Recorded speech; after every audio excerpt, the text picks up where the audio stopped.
The capture of Fort Ticonderoga, located on Lake Champlain in northeastern New York, Fort Ticonderoga served as a key point of access to both Canada and the Hudson River Valley during the French and Indian War. On May 10, 1775, Benedict Arnold of Massachusetts joined Ethan Allen and the Green Mountain Boys of Vermont in a dawn attack on the fort, surprising and capturing the sleeping British garrison. Although it was a small-scale conflict, the Battle of Fort Ticonderoga was the first American victory of the Revolutionary War, and would give the Continental Army much-needed artillery to be used in future battles. Contents: Background of Fort Ticonderoga. A surprise attack. The Revolution and beyond. Background of Fort Ticonderoga. In 1755, French settlers in North America began building a military fortification, Fort Carillon, on the western shore of Lake Champlain. Because of its location, which offered access to both Canada and the Hudson River Valley,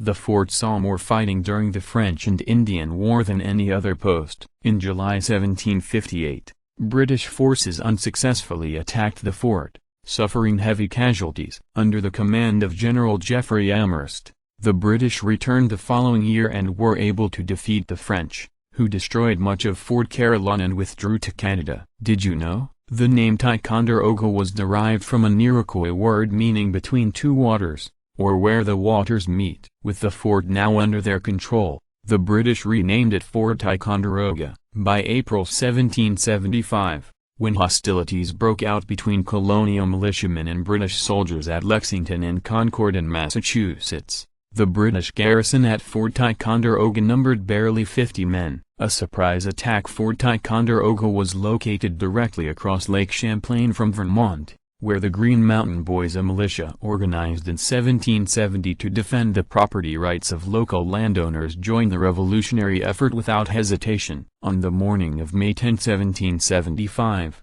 fewer than 100 of these militiamen, under the joint command of their leader, Ethan Allen, and Benedict Arnold of Massachusetts, crossed Lake Champlain at dawn, surprising and capturing the still sleeping British garrison at Fort Ticonderoga. As the first rebel victory of the Revolutionary War, the Battle of Fort Ticonderoga served as a morale booster and provided key artillery for the Continental Army in that first year of war. Cannons captured at Fort Ticonderoga would be used during the successful siege of Boston the following spring. Because of its location, the fort would also serve as a staging ground for Continental troops before their planned invasion of British-held territory in Canada. The Revolution and beyond. Also in 1776, a fleet of small warships under the command of Benedict Arnold fought the Battle of Valcour Island on Lake Champlain. In July 1777, Fort Ticonderoga changed hands again, after British General John Burgoyne managed to place a cannon on Mount Defiance and force Ticonderoga's garrison under General Arthur Street declared to evacuate. The Redcoats finally abandoned the fort permanently that November,